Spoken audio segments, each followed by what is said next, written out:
E hoje, nada mais, nada menos, de forma muito especial, nós recebemos aqui no estúdio da Igreja Batista o servo de Deus, doutor, estudioso, doutor Gabriel de Oliveira. A graça e paz, Gabriel, tudo bem com você? Graça e paz, pastor Edmar, tudo bem? Graças a Deus, é um prazer estar aqui com vocês. Que bênção. Doutor Gabriel, fale um pouco da sua trajetória acadêmica e o que levou à escolha deste tema. Eu sei que você tem outros livros publicados, mas este livro me parece que é um livro assim, como se fosse um clássico seu, um dos primeiros, né? Como é que foi isso aí? Isso, na verdade, numa ordem cronológica, ele foi o primeiro livro que eu Olha escrevi. aí, exato. Né? Depois, porque primeiro, depois de fazer o bacharel em teologia, eu fiz já emendando uma pós-graduação em escatologia, justamente Bacana. porque o meu TCC do bacharel foi sobre escatologia. Isso. Né? E aí eu já quis emendar a pós, e em sequência com a pós eu já tinha isso no coração de me tornar professor de teologia, em especial dessa matéria. Também já emendei o mestrado. Exato. Né? E inclusive primeiro é o mestrado, né? Isso.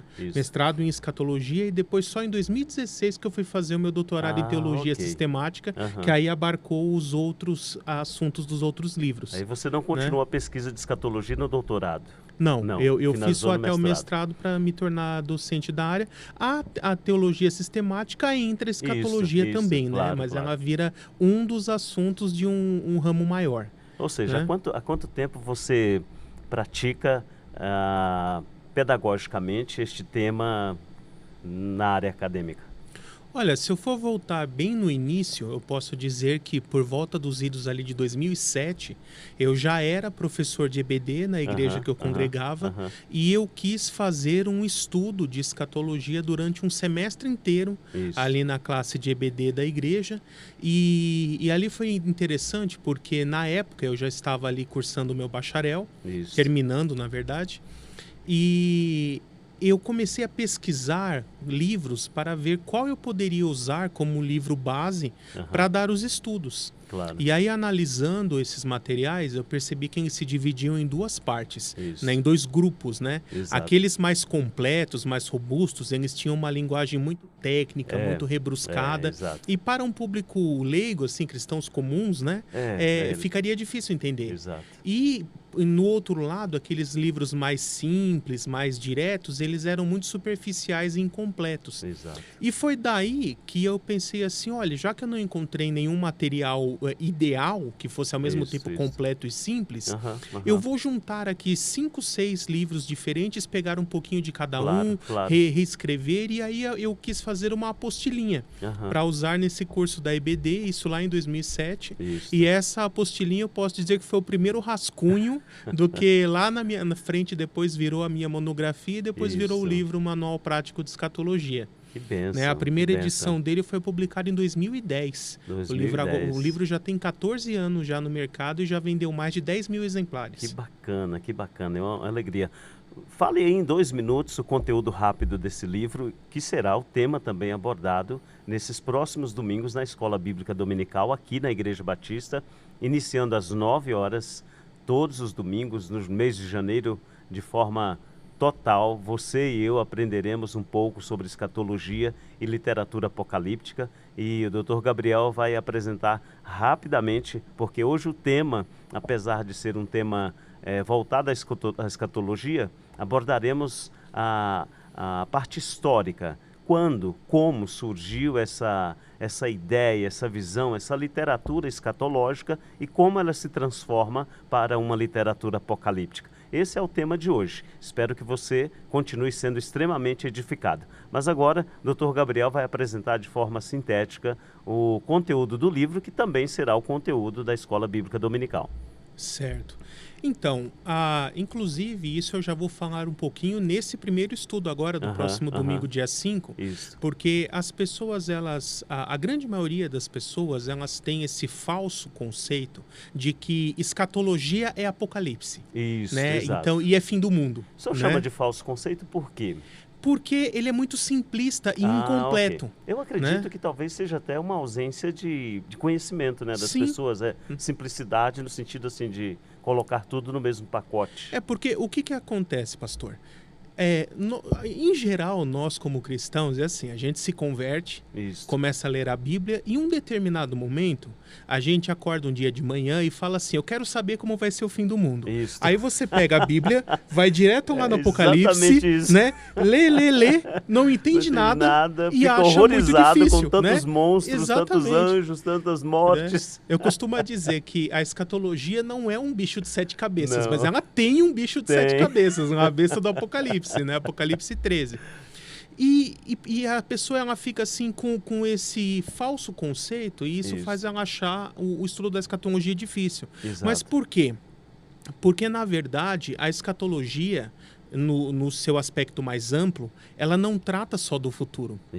O que é escatologia como um todo? A escatologia é o estudo do plano de Deus para a história da humanidade. Olha, isso aí vale a pena só reforçar. Então, para exatamente. aquele irmão, irmã, que às vezes tem dúvida, né? E acha que escatologia e apocalíptica ou literatura apocalíptica é a mesma coisa. Você pode reforçar isso aí? O que é escatologia? Exatamente. Essa definição é muito boa. Eu nunca tinha ouvido desta forma. A palavra escatologia vem do grego, né? A junção de escatos e logos, né? Escatos é o que vem por último, que está no fim, logos estudou ciência. Então, a grosso modo, seria o estudo das últimas coisas.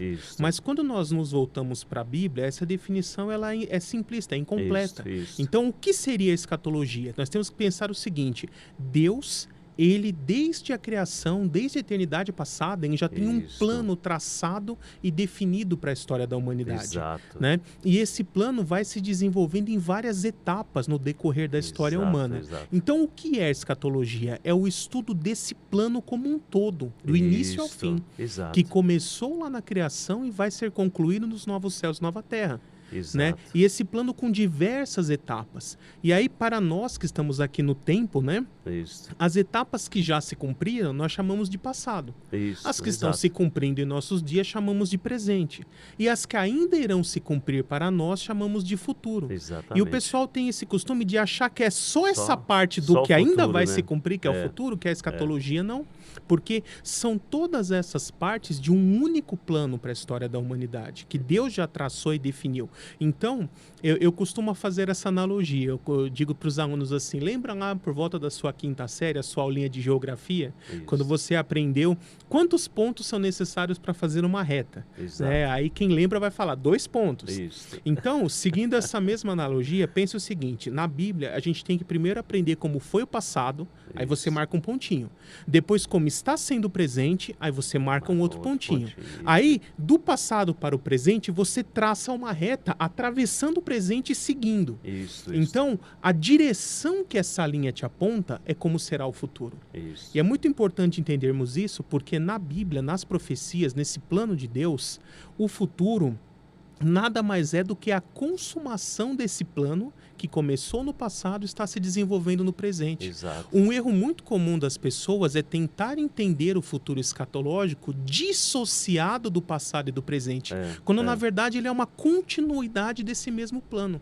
Né? Por isso que nos primeiros capítulos do livro, na introdução eu faço todo um panorama de Antigo Testamento, desde a criação até o cativeiro babilônico, para a pessoa entender ali como isso surgiu, todo esse desenvolvimento histórico do próprio plano de Deus. Depois, no capítulo 1, eu falo dos métodos de interpretação, porque para entender profecias tem que interpretar corretamente. Então eu falo do método literal, do método alegórico.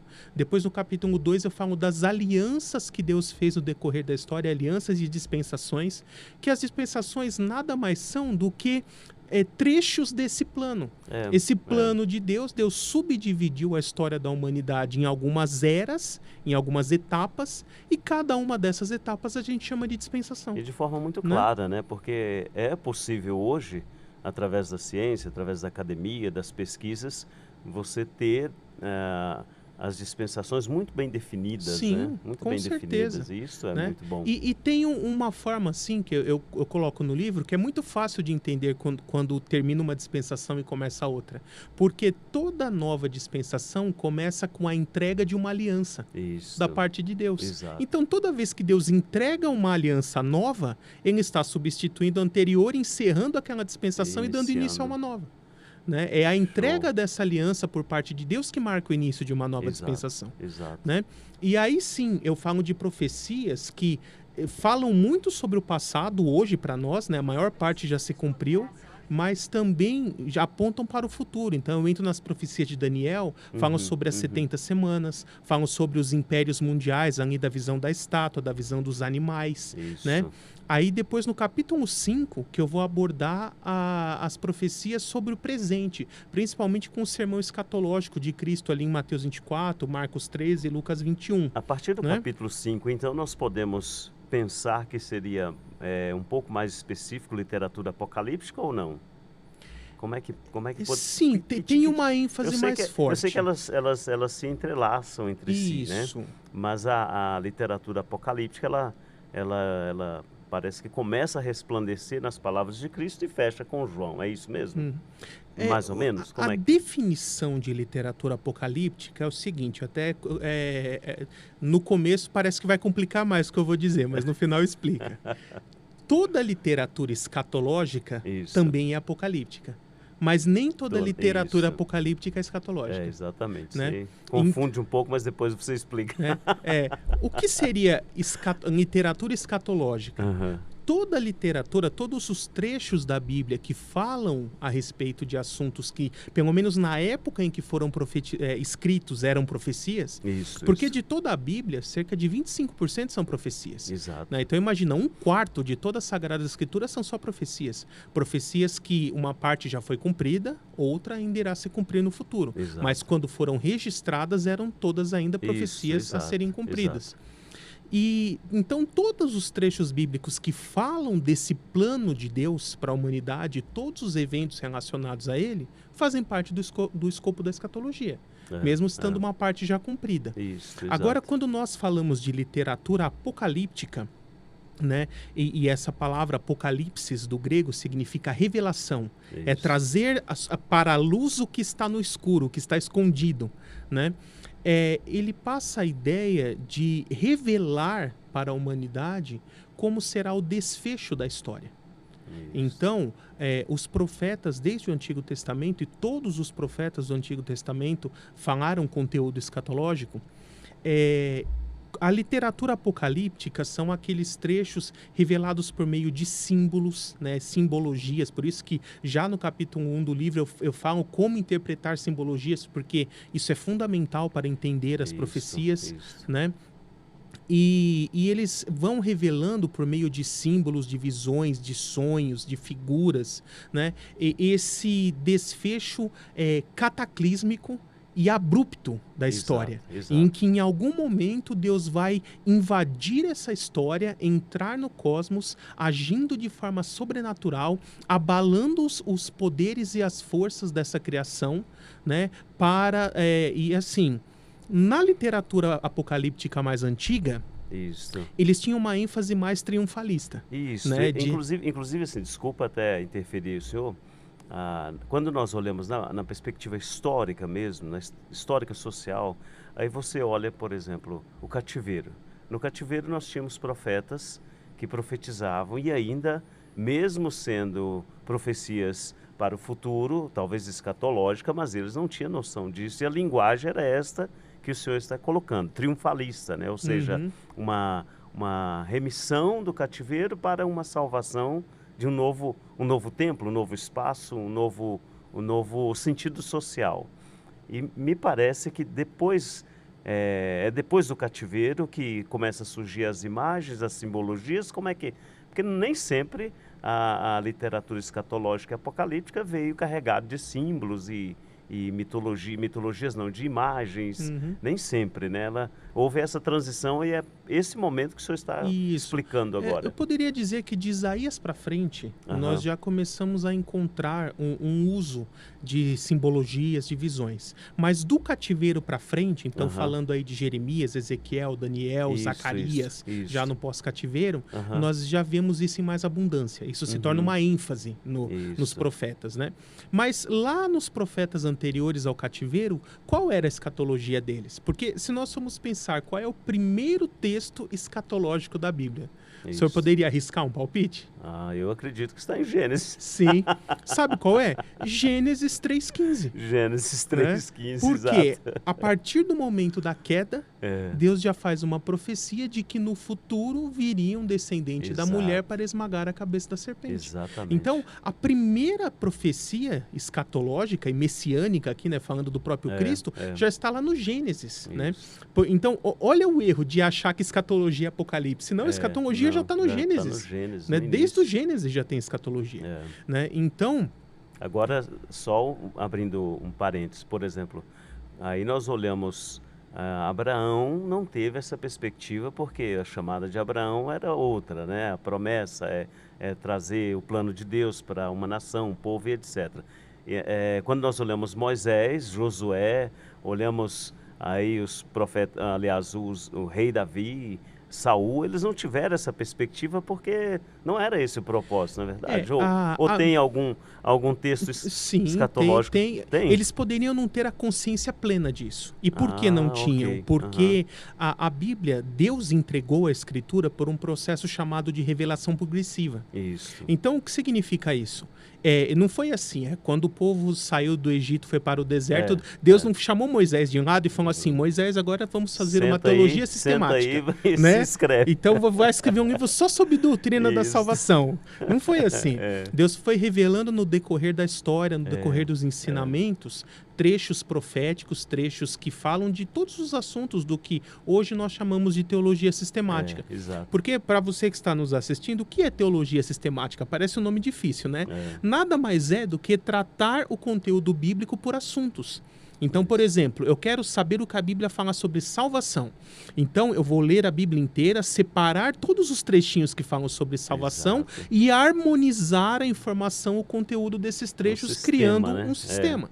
Né? E assim eu faço com a pessoa do Pai, a pessoa de Cristo, Espírito Santo, anjos, demônios, ser humano, igreja e assim por diante. Teologia sistemática é isso, é tratar a Bíblia por assuntos, de forma organizada. Exato. Né? Então, veja, por exemplo, lá no Gênesis, né? Em Gênesis 22, quando Abraão quase sacrifica Isaac. Né? Aliás, eu poderia voltar ainda antes, Gênesis 12, o chamado de Abraão. Gênesis 12, verso 3, a última promessa ali daquele trechinho. E por meio de você, todos os povos da terra serão abençoados. Isso se cumpre na pessoa de Cristo, mas quando irá se cumprir plenamente? Todos os povos da terra sendo abençoados por causa de Cristo. É só lá no milênio.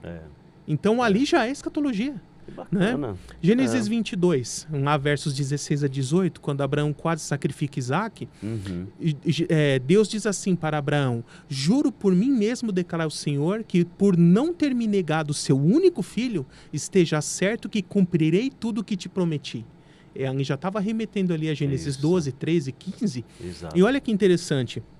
Talvez Abraão nem tenha entendido a profundidade dessa afirmação de Deus. Mas o que Deus estava ali querendo dizer é o seguinte. Abraão, você aqui representando o povo de Israel e até a raça humana, como você não me negou seu único filho, esteja certo que lá no futuro eu não negarei meu único filho em favor de vocês. Ele já estava ali prometendo o sacrifício de Cristo na cruz. Isso é graça manifestada. Né? Exatamente. Então a gente vê tanta coisa. Gênesis 49, quando Jacó, já com o nome mudado para Israel, já lá no Egito, no seu leito de morte, ele vai chamando cada um de seus filhos e faz uma profecia para cada um de seus filhos do destino que seria da tribo que eles gerariam. E nos versos 9 e 10, quando chega Judá, ele fala que Judá se assenta como um leão, que todos os governantes, o cetro de bastão, o cetro de comando, né, o bastão real, jamais se apartaria de Judá, ou seja, que todos os reis viriam de Judá. E olha o complemento, até que venha Siló. Siló em hebraico significa aquele a quem o reino pertence. Ele já estava profetizando a respeito de Cristo, o nosso rei eterno, descendente de Davi.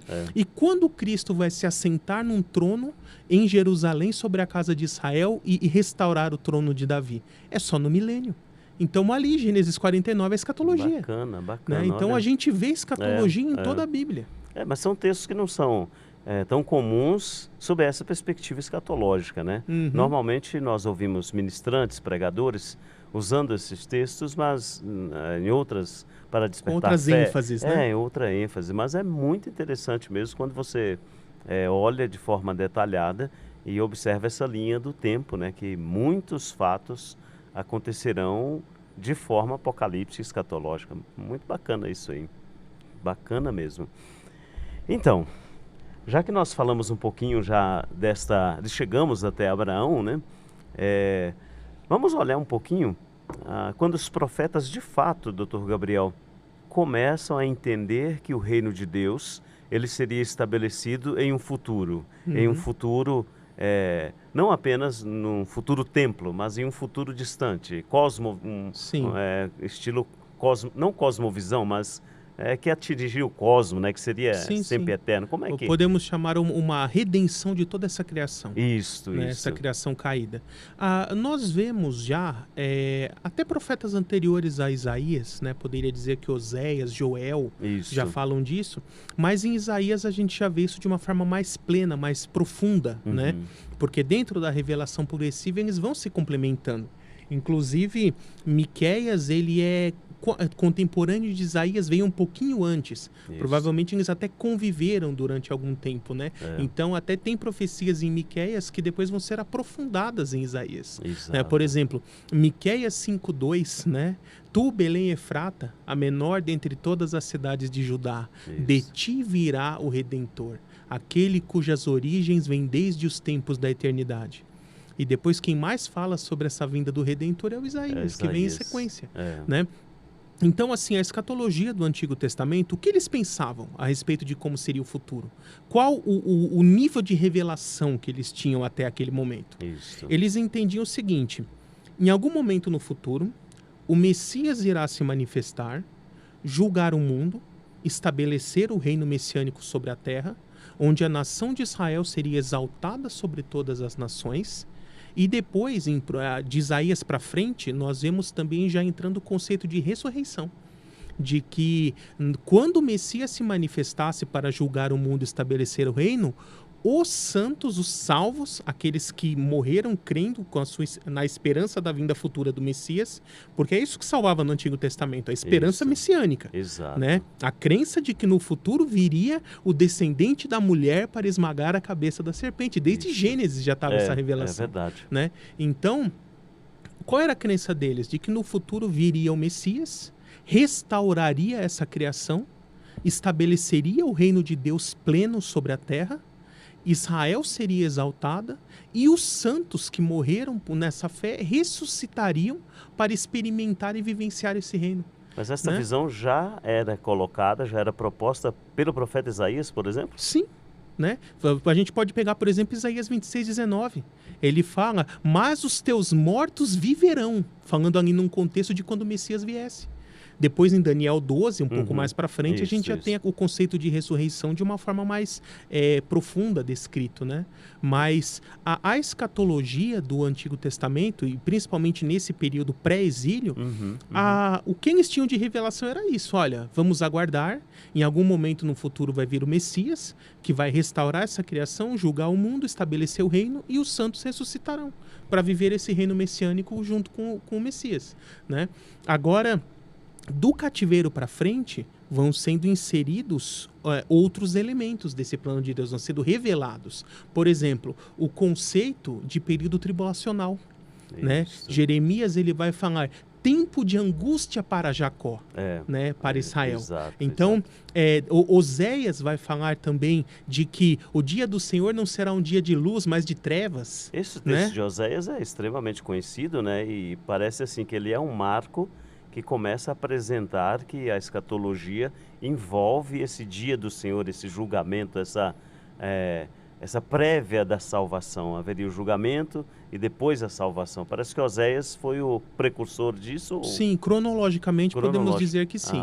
Né? Porque ele é anterior a Isaías. Diria que Oséias e Joel, ali que são meio contemporâneos, trabalham bem essa parte. Depois Isaías aprofunda mais e no cativeiro pós-babilônico, né, Ezequiel, Daniel aprofundam mais ainda isso.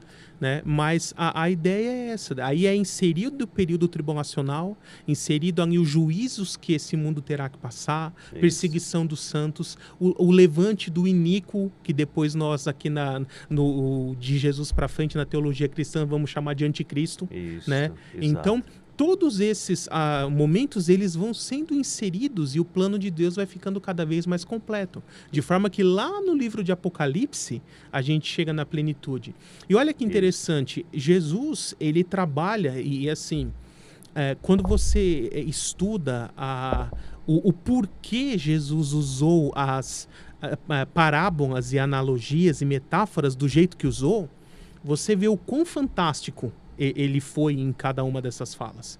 Porque ele pega uma coisa extremamente complexa ali para o seu sermão profético, falar sobre o período futuro, e ele associa isso a dores de parto, né? E ali, lógico, todas as mulheres tinham muitos filhos, era muito comum ver o processo de um trabalho de parto. E isso, assim, para nós, nos dias de hoje, parece que passa despercebido. Mas o que Jesus quis dizer, por exemplo, com esses sinais de Mateus 24? Guerras, rumores de guerras, fomes, terremotos, pestes, o amor se esfriando, né? Ele não estava falando da ocorrência ou não ocorrência desses sinais, porque esses sinais sempre ocorreram. Já ocorriam antes de Cristo, ocorriam durante Cristo. Os profetas já falavam dessas situações de guerras, de rumores. É claro que eles, como Isaías, Joel e outros profetas, Oséias, provavelmente a mente deles estavam conectadas no seu tempo, né? No seu estilo social, ou seja, sairemos do exílio, haverá uma restauração, a guerra virá, mas o Senhor nos salvará. Provavelmente esta era o pensamento profético, não no sentido progressivo, porque como você colocou, a revelação de Deus de forma progressiva, nós chegamos em Jesus, Jesus esclarece usando uma linguagem configurada em uma linguagem literal, mas envolvendo o seu contexto real, né? Mas é interessante por quê? Porque alguns de nós, doutor Gabriel, às vezes pensamos assim, a escatologia aconteceu lá no Antigo Testamento e a partir de Jesus começou o Apocalipse, ou seja, Jesus começa a revelar aquilo que há de acontecer. Mas pelo que nós ouvimos aqui, biblicamente falando, como você deixou muito claro, desde o Gênesis, o plano escatológico, o plano apocalíptico do Senhor, do Deus Todo-Poderoso, já começa a ser efetivado. E quando chega em Jesus, usando esta linguagem, talvez, eu não sei se eu posso dizer se é uma linguagem simbólica ou não, as dores do parto é simbólico? Sim, mas é mais como uma ideia de metáfora, né? Porque metáfora, esta é a palavra que ele estava correta. querendo dizer Exato. ali? Como funciona o trabalho de parto, né? Todas as mulheres aí que já passaram por isso vão entender facinho. No final da gestação já começa a haver umas contrações, um desconforto, né? O médico costuma falar que o bebê está encaixando, né? E aí, conforme o momento do parto se aproxima, o que acontece? Essas contrações elas vão ficando mais frequentes, ou seja, o intervalo de tempo entre uma contração e outra vai ficando menor, e a intensidade dessas contrações vão aumentando.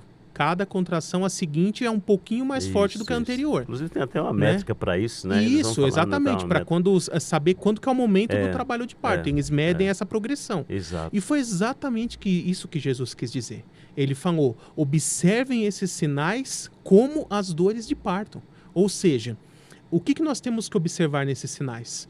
Durante a história, um aumento de frequência e intensidade nesses sinais. Então, por exemplo, guerras com intervalo cada vez mais frequente entre uma e outra, e guerras de proporções cada vez maiores, até chegar no seu ápice. E esse ápice será durante o período tribulacional. O Armagedon, já antecedendo a volta de Cristo. Então, aqui já fica uma dica, né? Não é para interpretar se a ocorrência ou não ocorrência desses sinais, mas é um aumento constante de frequência e intensidade até chegar no ápice. Só esclarecendo aí, quando você mencionou Armagedon e volta de Cristo, deixar muito claro que ele não mencionou arrebatamento, tá bom? Que arrebatamento é uma coisa, volta de Cristo é outra, Isso, totalmente diferente. Porque às vezes alguns irmãos e irmãs pensam a volta de Cristo antes do Armagedon.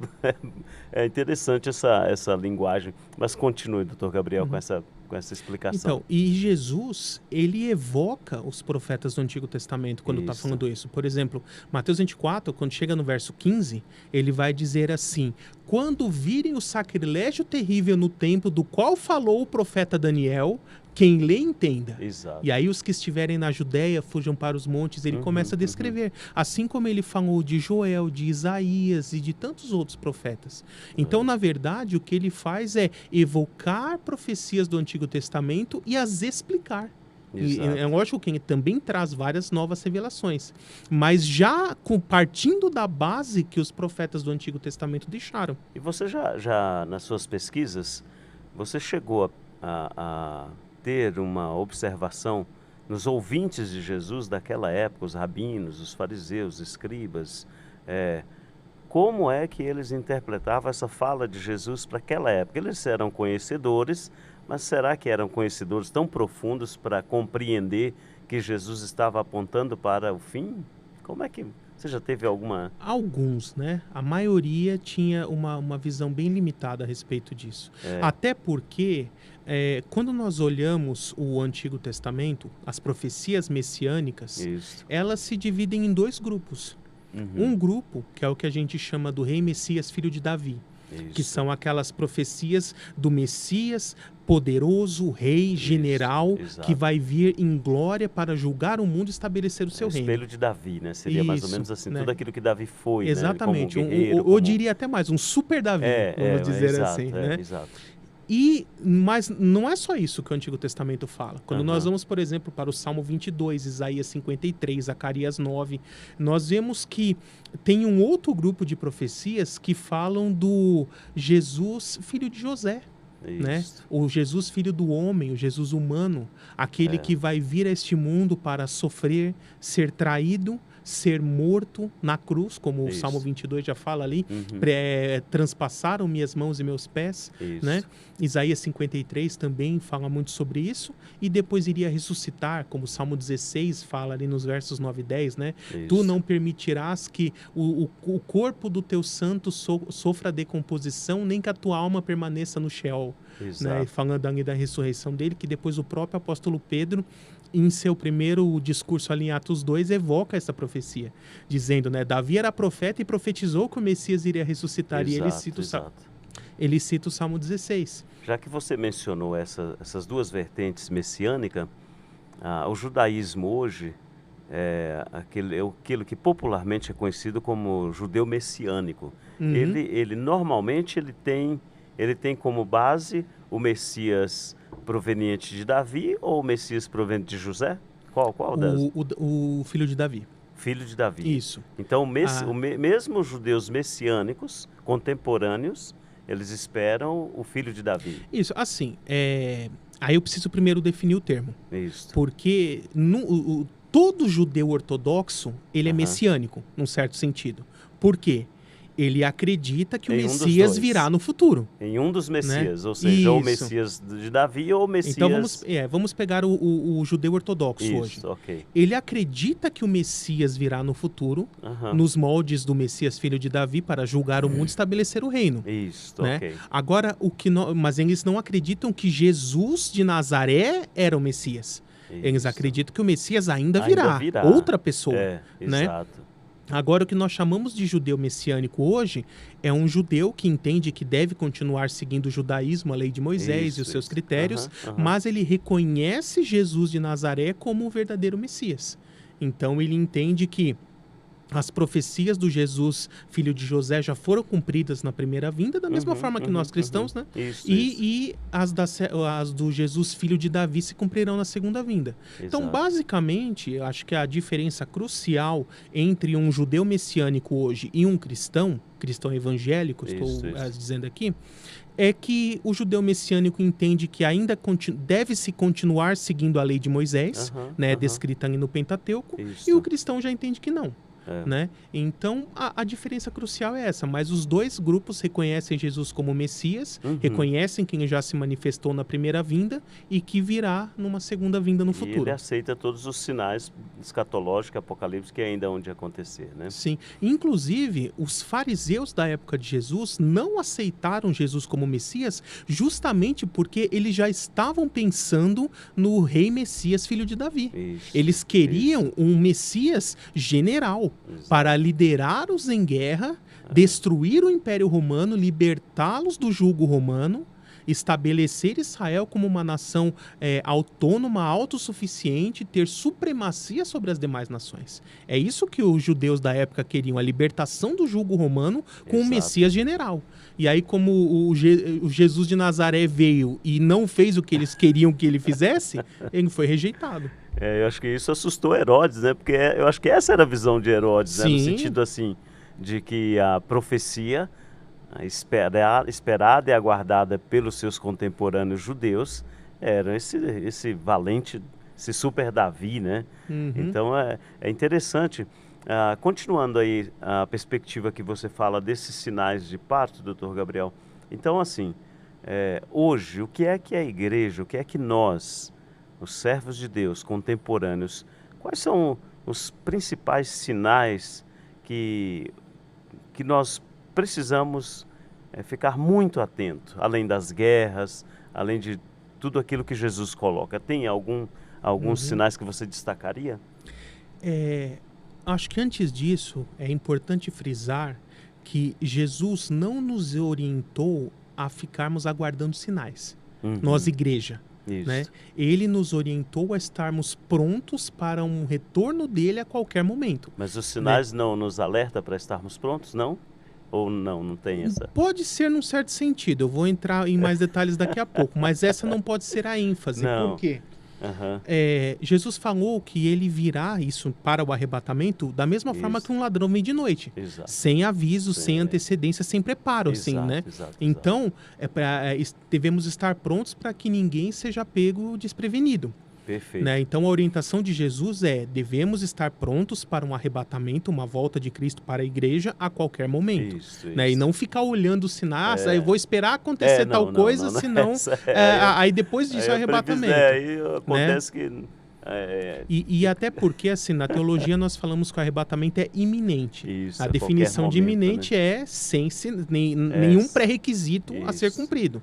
Né? Então, lógico, não pode ser antecedido por nenhum sinal. Então, mas né? hoje com o desenvolvimento da iconografia, das imagens, né? Das redes sociais, dos vídeos, até mesmo desses ministrantes que usam muito a escatologia e usam muito a leitura apocalíptica, eles usam muito essa questão de sinais, né? Sim. Então isso acaba levando o povo de Deus a... Você vê que você pega, por exemplo,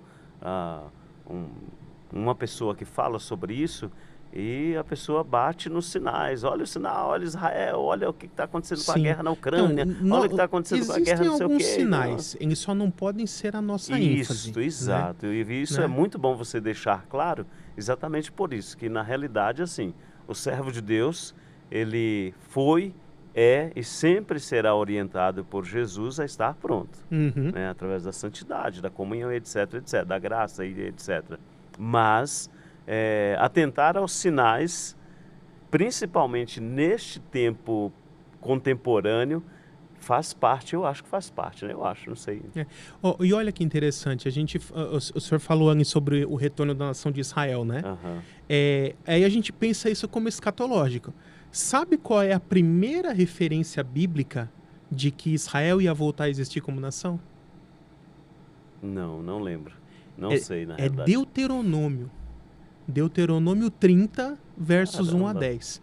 Né? Então, Moisés, naquele último discurso, antes de entregar o povo para ser liderado por Josué e ficar ali no monte aguardando o Senhor o recolher, né? Quem não entrou na terra, ele faz esse discurso e aí, depois de descrever todas as bênçãos e maldições previstas na lei nos capítulos 29 e 30, 28 e 29, quando chega no 30, ele diz assim, Deus, pela sua presciência no futuro, sabe que o povo ia desobedecer, ia sofrer as maldições. Então, ele diz assim: quando todas essas maldições vierem sobre vocês e vocês forem espalhados por todas as nações da terra, diz o Senhor, mas depois, quando vocês se arrependerem e voltarem a buscar o Senhor de todo o coração, eu os recolherei de todas as nações por onde estavam espalhados e os recolocarei de volta na terra. Né? Então, bacana, hein? Nós vemos isso se cumprindo uma primeira vez no cativeiro babilônico. Né? O próprio Jeremias profetizou isso também, né? Mas já é um eco de Deuteronômio 30. E aí Deuteronômio 30 se cumpre uma segunda vez com a diáspora no ano 70, quando o Império Romano destrói Jerusalém, o povo se espalha, e só em 1948 é que eles podem retornar novamente como uma nação ali para a Terra Santa. Isso eu explico também no capítulo 5 do meu manual de escatologia, sobre essas profecias. Isaías, ele fala: pode uma nação nascer em um só dia? E aí ele mesmo responde: mas assim será com Sião, que já está em dores de parto e prestes a nascer. Ele profetizava que a nação de Israel ia voltar a existir em um único dia. Em um único dia, e foi o que aconteceu, né? Exatamente, esse dia foi ali, 14 de maio de 1948, quando a ONU fez uma votação e por causa de um brasileiro, Oswaldo Aranha, que foi ali o presidente da seção, diplomata brasileiro, ele deu o voto de Minerva, porque estava empatado, e por causa do voto dele, foi a favor de Israel, a maior votação ganhou, e Israel pôde voltar a existir como nação. Tudo isso em um dia. Em um dia. Né? 14 de maio não existia Israel, 15 de maio existe Israel. Né? Foi bem assim. Então, nós temos aí um sinal claro, é esse, o retorno da nação de Israel. Esse já cumprido. Jesus ali no seu sermão profético em Lucas, o paralelo de Lucas 21, versos 23 e 24, ele diz assim, que os judeus cairiam pelo fio da espada, com a invasão do Império Romano, que se cumpriu ali no ano 70, e aí ele diz assim: e Jerusalém será pisada pelos gentios até que o tempo deles se cumpra. Então, quando em 1948 Israel voltou a existir, Jerusalém não fazia parte do território. Não. Ela estava sob domínio árabe, nas mãos dos gentios, como ficou desde o ano 70. Né? E aí, em 1967, na chamada Guerra dos 6 Dias, que foi uma aliança ali de diversos povos árabes contra Israel, para atacá-los todos de uma vez, Israel em 6 dias conseguiu ganhar essa batalha numa desvantagem de 30 contra 1. Né? Eu falo isso nos estudos também, que isso não tem como dizer que não é a mão de Deus. Né? Desvantagem de 30 contra 1, em 6 dias Israel ganhou uma guerra.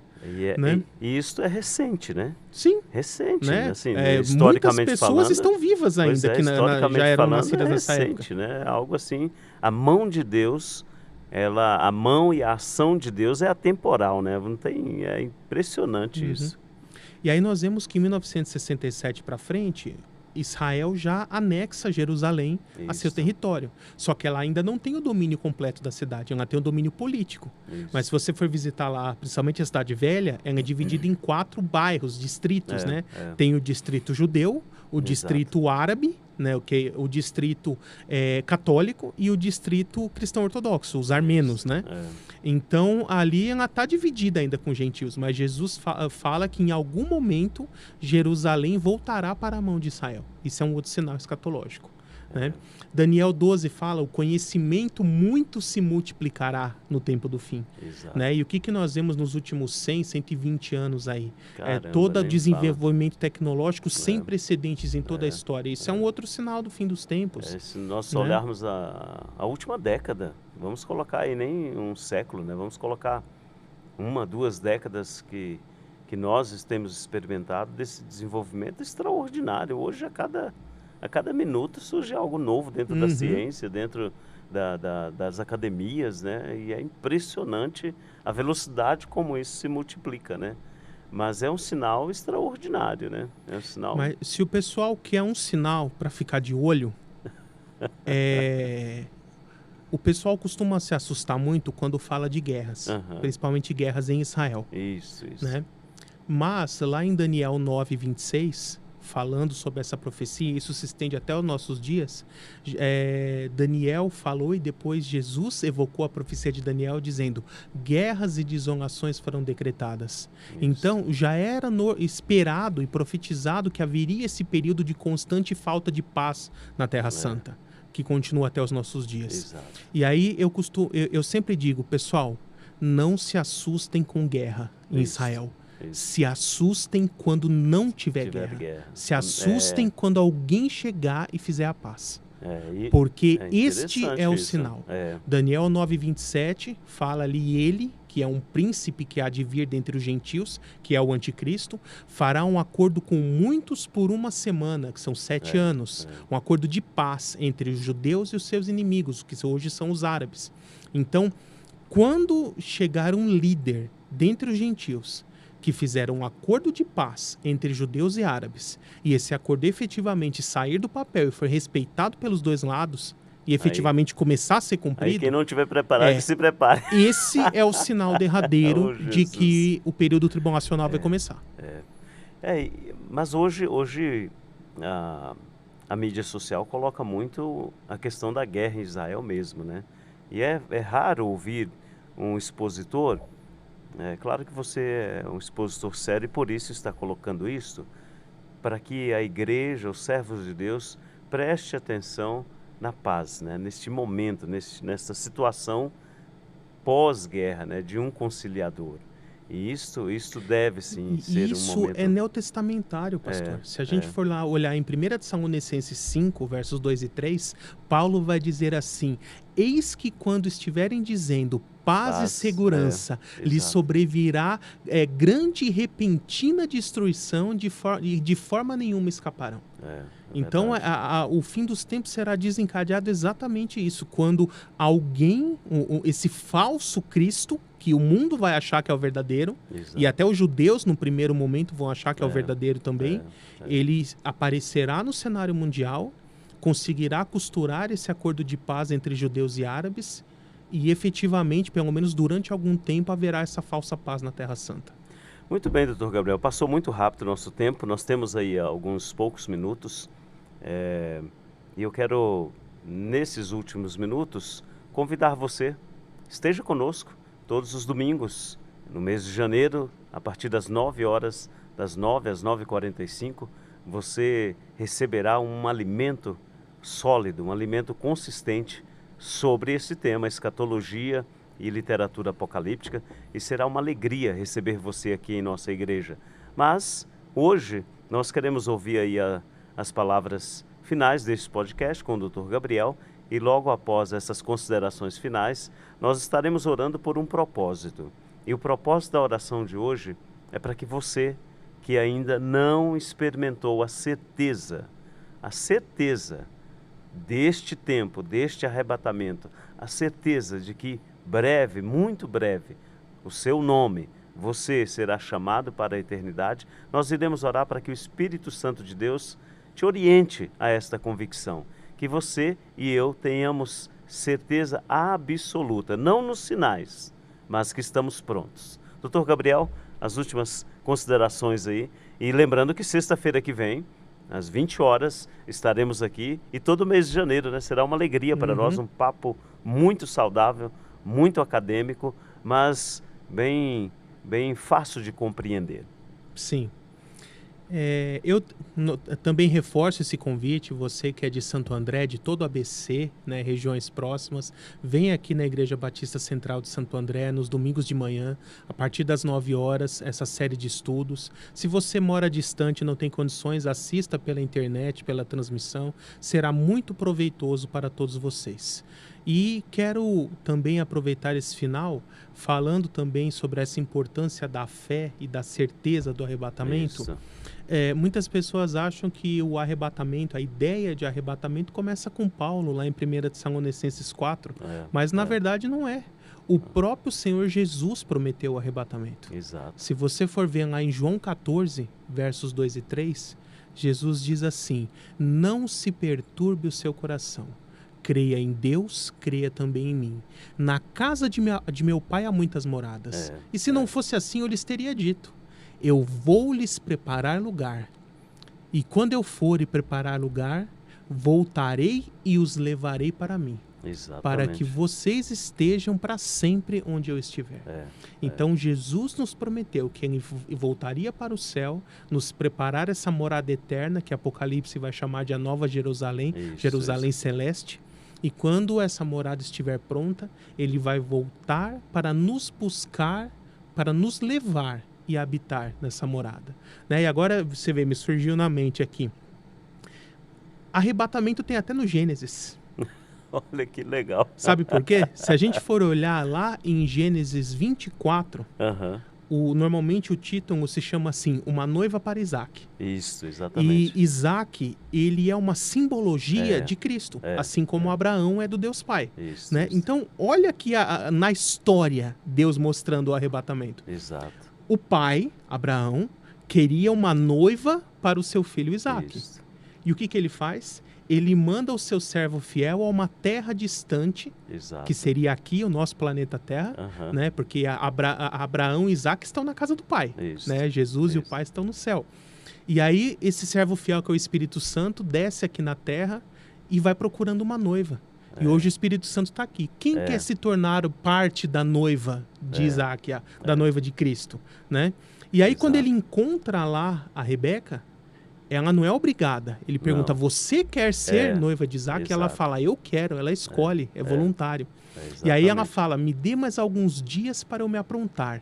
Esse é o nosso tempo. A noiva está se aprontando. Ela está se preparando.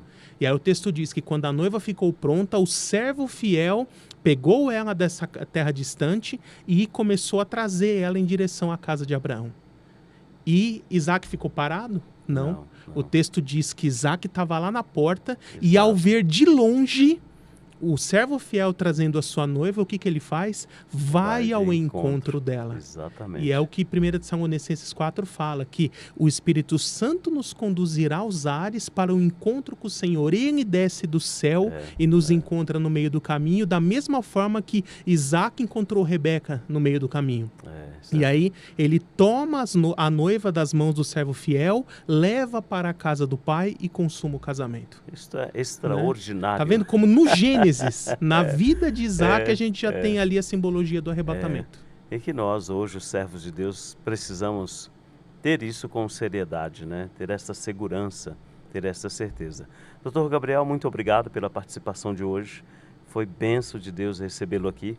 Nós pedimos desculpas a você, meu irmão e minha irmã, que hoje nós não lemos os seus comentários, não ouvimos aí as participações, as nossas tecnologias aqui, a minha tecnologia está um pouco falha, não consegui ver os seus comentários, mas estamos ao vivo e a nossa alegria em tê-lo aí. Sempre, sempre. É uma alegria imensa saber que você tem nos acompanhado, orado por este projeto e você é a causa principal, a razão principal de estarmos aqui. Alegramos-nos com a sua presença. Bem, nós iremos orar e, doutor Gabriel, você pode nos conduzir a essa oração, pedindo ao Espírito Santo que fortaleça, que oriente alguém que por acaso ainda não tem essa convicção, uma oração bem direcionada para que essa pessoa esteja convicta de que se hoje acontecer, ele já está pronto. Pode ser? Amém. Senhor Deus, em nome de Jesus, nos achegamos Pai. à Tua presença, Senhor. Sim, Pai Nós querido. cremos na Tua palavra, Senhor. Verdadeiramente, E a Tua palavra Senhor. diz que a fé vem pelo ouvir e ouvir da palavra de Deus. Sim, Senhor. Hoje, nesse momento, a Tua palavra foi pregada por meio desse podcast, Senhor. Sim, Jesus. Espírito Santo de Deus, faça com que essa transmissão chegue, Senhor, Senhor, a verdade. milhares O Senhor de pode. pessoas. Aqueles que pode, estão o Senhor precisando faz. ouvir da Tua palavra, Senhor. Sim, Pai. E toca nos corações dessas pessoas Forma para que eles impactante, creiam Senhor. que o Senhor realmente está às portas para vir Senhor, buscar é a sua verdade. igreja a qualquer momento.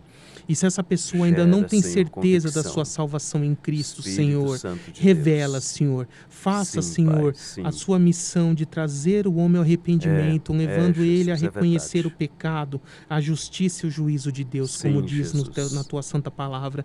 É E assim mesmo, ele Pai. possa entregar a sua vida a Jesus de todo o coração Oh, e estar Senhor, pronto assim para nós esse momento, fazemos e oramos Senhor, pela que virá fé, em breve, Senhor. Senhor. Nós cremos, em É nome verdade, de Jesus. Pai, em nome de Jesus, em Ah. nome de Jesus. Amém. Amém, Senhor. Muito bem, que a graça do nosso Senhor Jesus Cristo, grande, poderoso, extraordinário amor de Deus e a comunhão preciosa, a comunhão íntima, maravilhosa com o Espírito Santo, continue repousando no seu coração, não apenas hoje, mas até que Ele venha nos buscar e que você tenha uma semana abençoadíssima, tá bom? Aguardamos você aqui no domingo, celebraremos a ceia e celebraremos uma palavra extraordinária na Escola Bíblica Dominical. Obrigado, que Deus te abençoe.